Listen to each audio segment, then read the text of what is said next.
Hello, this is Vicki Gervicus with the Greater Gainesville Chamber, and I'm delighted to welcome David Arreola to my little Zoom box today. And he is going to talk to us about his candidacy for the state representative seat for District 22, which, as you all probably know by now, is the seat for Representative Clemens, who is termed out. And so we have some new candidates and some new things to talk about. Welcome, David. Thank you. Happy to be here. Wonderful. All right. Well, we're going to jump right in and have David answer some questions, and then he'll have some time at the end. If we don't cover anything that he wants to cover, he will get to it today. So the first question is, what particular skills and experiences will you bring to this office? Yeah, I'm going to bring a lifetime of experience in House District 22. I was born and raised here, and I have been very fortunate to have my work experience be in the House District as well. For a number of years, I worked a couple of different jobs after I got out of college. I think, many members may remember me as a city commissioner, but that wasn't the only job. I had other jobs while I was doing that. One job was for a startup company in Gainesville. Another job was for a UF started company that served rural areas for a satellite broadband internet connection. And now I'm still doing that. And then previously I worked on the hot rooftops installing rooftop solar panels. And all of these are local businesses, locally owned. And so my background really comes from understanding what life is like here when you're trying to make ends meet. I graduated from Alachua County Public Schools. So I really feel like my life experience is a good representation of this area, not just in terms of taking advantage of a number of opportunities. I myself took advantage of working for small businesses because, to be honest, that's my preferred work environment. I love the community of small businesses as opposed to other, which isn't to say that other businesses aren't that great. It's just my preference.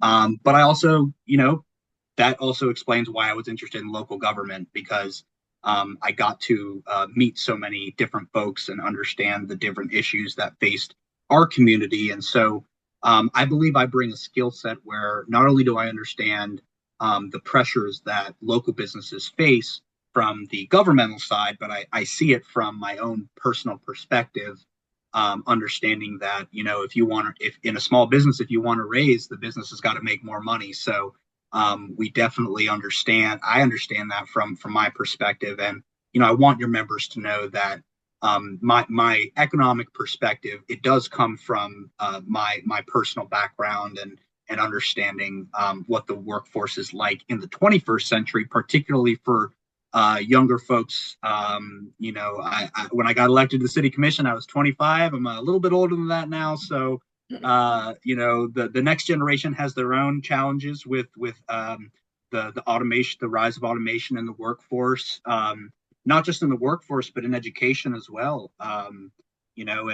understanding how that's going to affect how the new workforce learns, or maybe in some cases they don't learn how to join the workforce. So, my perspective really is a homegrown one, and that stretches from going to Santa Fe, going to public schools, to working jobs where I was out in Levy County, Gilchrist County, Western Alachua County, all areas that are in this district. So I really feel like I'm the best candidate in terms of life experience that I bring to the district, but I also in terms of my background in local government and in small businesses.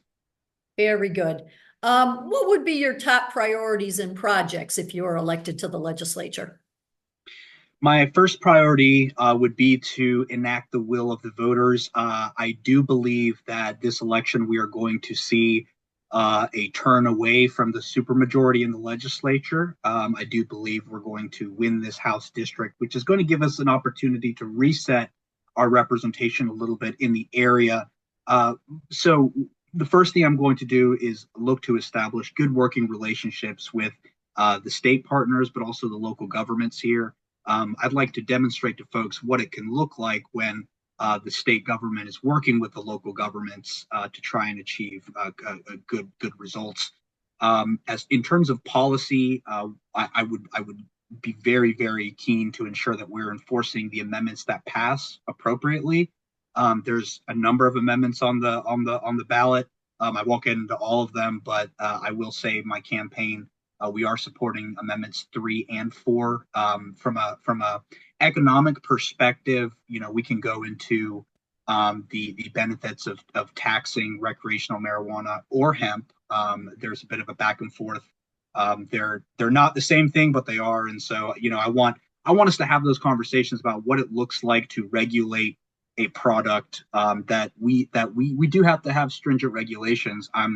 I'm a big proponent of talking about the economic benefits of this, but also the education benefits. I think that we have to make sure that young people are appropriately educated, that we have appropriate restrictions, and also that economically we're ending this incredible waste of state resources on incarceration for small misdemeanor amounts of marijuana. And even our state attorney here in Gainesville has already opined that with the rise in technology, I mean, look, when I was growing up, we didn't have all this vape, all these new, honestly, substances that the younger generation is being introduced to. And so, the appropriate thing is to learn lessons from the last time, and not repeat mistakes. So, I'm not in favor of, I don't think this is going to be something that is going to be too controversial when it passes, but the legislature has to take the lead in making sure that it's economically,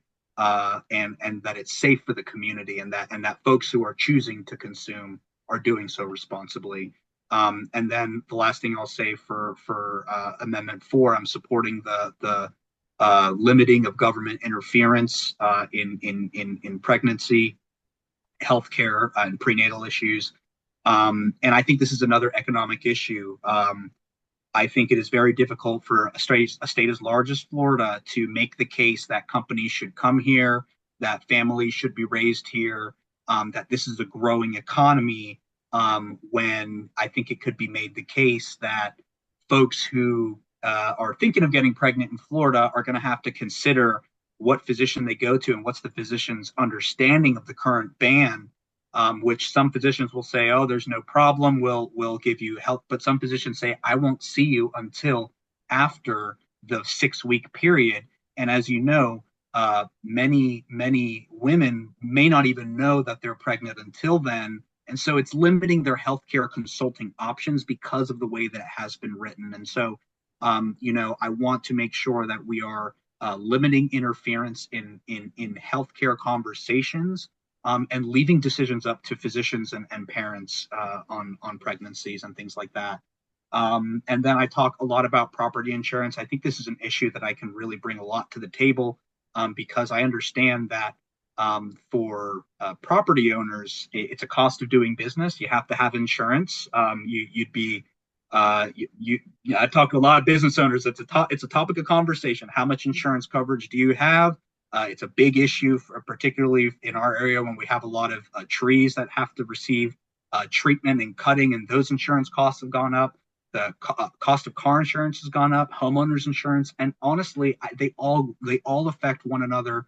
And we have seen in Florida, I think, a lack of a creative conversation about how we can protect the consumer going forward, because we're talking about the hurricane. Before we started, we were talking about the hurricane that's coming, and the reality is, with storms appearing faster and quicker, and for all intents and purposes they appear to be getting stronger faster, the insurance market is in flux, and a lot of companies are just choosing to pack up and leave because they don't want one storm to do them in.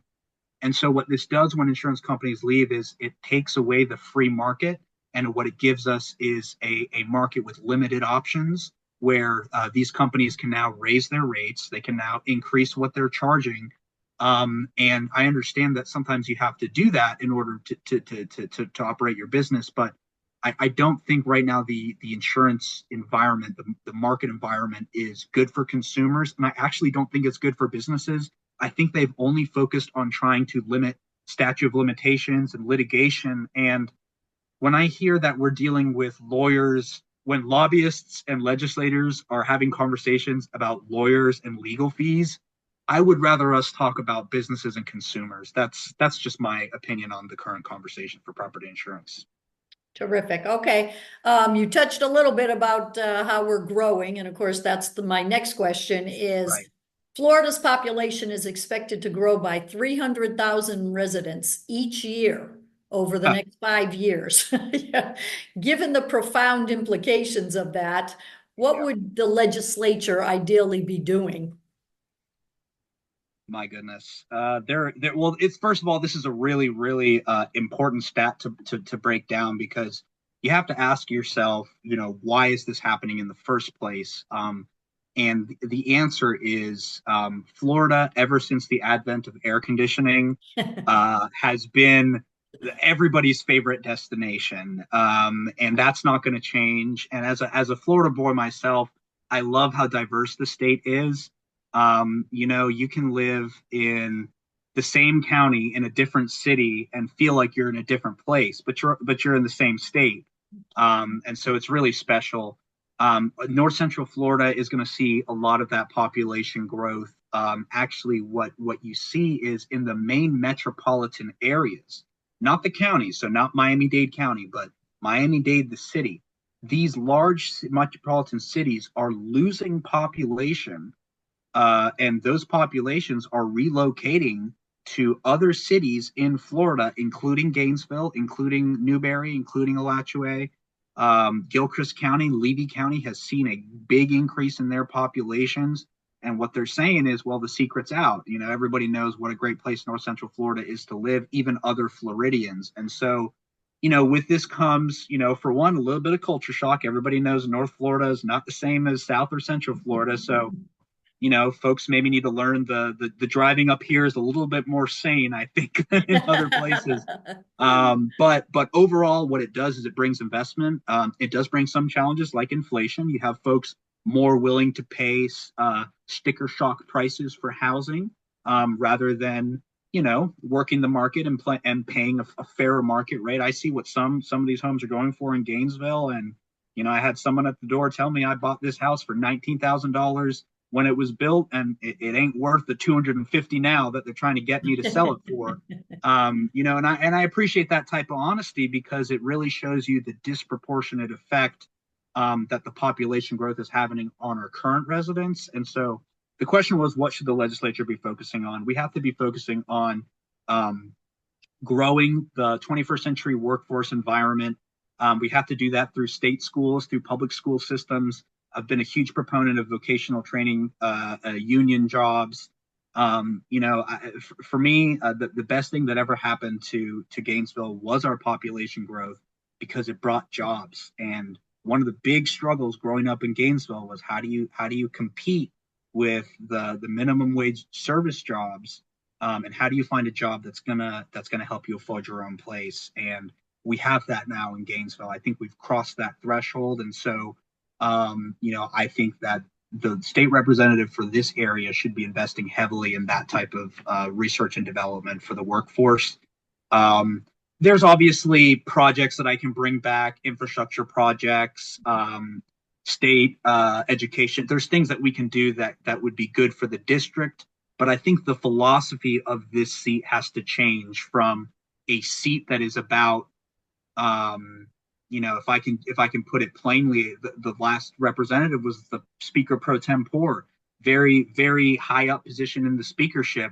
And as I go around the district, I feel like, down in Yankeetown and Cedar Key, and I can tell you the city of Gainesville Commission feels sometimes ignored, getting radio silence from the office of the representative. And so I think it's a time for us to change that narrative and really get back to a representative who's trying to work on the ground and not so much climb the political ladder.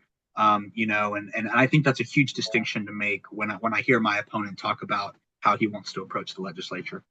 Terrific. Okay. Now this is a statewide question, and it Correct. is Florida moving in the right direction or the wrong direction right now? Right this very second, I think we're moving in the right direction. In the primary election, I told you that wasn't the case, but there's been a lot of change in this country, in this state, even just in the period of the last primary election and the current election. It is no small thing for a sitting president to abandon his reelection campaign. It is no small thing for a major party president to receive multiple death threats. This country is in a very, very, very critical time right now, and I see people responding positively. Now, not everybody. I don't mean the internet trolls. I see people on the ground looking at each other for help, looking at each other to figure out how do we get over this? How do we stem the hatred? How do we deal with our issues that are they're growing. Whether you talk about access to health insurance and or actual access to healthcare providers in counties that don't have as much, like Levy County, we have real big problems, and I think we're all realizing that right now. Democracies, they do tend to go through a bit of a case of psychosis where they forget who they are for a little bit. But I think that we're remembering who we are, and I think we're remembering that we are supposed to be bigger than the sum of the political parts. There's supposed to be an agreement that our politics, while it is contentious, while it is adversarial, they are supposed to be a agreed upon tradition and process that we go through and we accept. And I think that in the last 8 years, this country has been introduced to the idea of what happens when we don't do that. What happens when we elect leaders who do not accept the results of votes. And as someone who has ran for office and won, ran for office and not won, I can tell you that the votes are counted the same, and you just have to accept the result and move on with dignity. And so I think that's the direction that I hope this country is headed in. And I certainly wish for better times in our political environment. I guess the reason why I chose to share this message is because I do feel as though in the general election there is a lot of back and forth between the two parties, and I just want folks to know that I might be a registered Democrat, but I hope that folks look at my record on the city commission and look at my comments and realize that I'm just a homegrown local guy who just wants to do well for my community. The politics are a part of it, but my main interest is what we've got going on here in North Central Florida, because it's been my home, it's my family's home, and God willing, it'll continue to be my family's home, and it makes me emotional to think about how bad things have been, but I'm an optimist, so I got to believe that things will get better. And so you asked me, are we going in the right direction? And I see the momentum. I feel good about it, not just for my campaign, but for the state of the state of Florida. Okay, terrific. And because we are veterans of many elections together, but I always like to wrap up my interviews with why should the local business community vote for you? Yeah, I have gone on the record many times supporting on both sides of the aisle issues that are important to the local business community. We're not always going to agree on economic choices. I'll use sort of the low-hanging fruit, parking in the city of Gainesville. I very much doubt that we will all agree on something that makes business owners, consumers, and pedestrians happy. But at least we have a forum, we have a community where we can discuss those things. I really want that to be the case for the state legislature. I want the office of House District 22 to be a place where businesses can come into my office and we can have productive conversations about what's good for them, what's good for their market, what's good for their workforce. And it doesn't have to be about politics. It's my passion is getting things done while I'm in office, because this is the area where I have found the most fulfillment in my career, close to finishing a really good solar array on a hot rooftop. But I really love this job because it justifies the way that we live our lives. It justifies to the rest of the world things like religious intolerance, things like political violence. These are unacceptable in a civil society. And I really do think that we've got a special slice of Florida here. And I just want to continue serving it. And the businesses are as important to that fabric as anybody else. So my door is open, and I look forward to working with the businesses as the next state representative. Terrific. Okay, well, we've got a couple quick minutes to wrap up, and so the floor is yours. If there's anything we didn't cover that you want to cover, or if you want to just take us on home, your Yeah, time. I think I've covered my campaign enough. I'd like to share some information for voters. There's been a lot of changes to the laws. Vote by mail requests have to be made every cycle. So if you are used to getting your vote by mail ballot, make sure you double check and request for it to come in. You should drop it in the mail before October 24th, or it may not get there on time. They've also changed the hours that you can drop off your vote by mail ballot. So make sure you check the appropriate time and location where you can go and drop off that ballot. And I encourage you to do that. And if you're like me and you like to turn in your ballot at the poll, and that's how you prefer to vote, do it early. Go for early voting. Don't You never know. Sometimes folks accidentally miss an election because of traffic on the day of election, or something goes wrong in the house. They got, laundry, whatever. Don't put yourself in that position. Make a plan to vote, make a backup plan to vote, and look up how you're going to vote. Because, and I think this is a good segue for my previous comments, you know, I really want folks to believe again in their vote. I want them to believe in this republic again, believe in democracy. I tell this to folks, whether it's folks with a left leaning persuasion or a right leaning persuasion. I would be willing to test the history and record of the United States democratic society against any other in terms of being used as a catalyst for positive democratic change for society, and making conditions better from quality of life to economic conditions to you name it.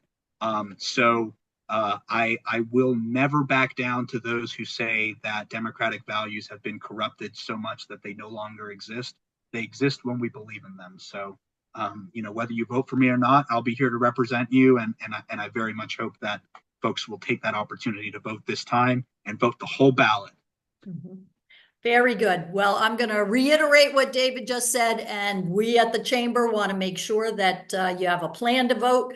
You know when you're going to vote, and you do not miss the opportunity to make your voice heard in this election and every election. So please do visit our website. We've got the important dates on, and we look forward to a wonderful next couple of months as we proceed with our democracy and the Yeah, important it's values we it's all have. exciting. All right, David, thank you Thank you. again. Good luck on the rest of the trail. It's going to go by in a blink. Absolutely. Have Bye fun. Thank you. now. Bye.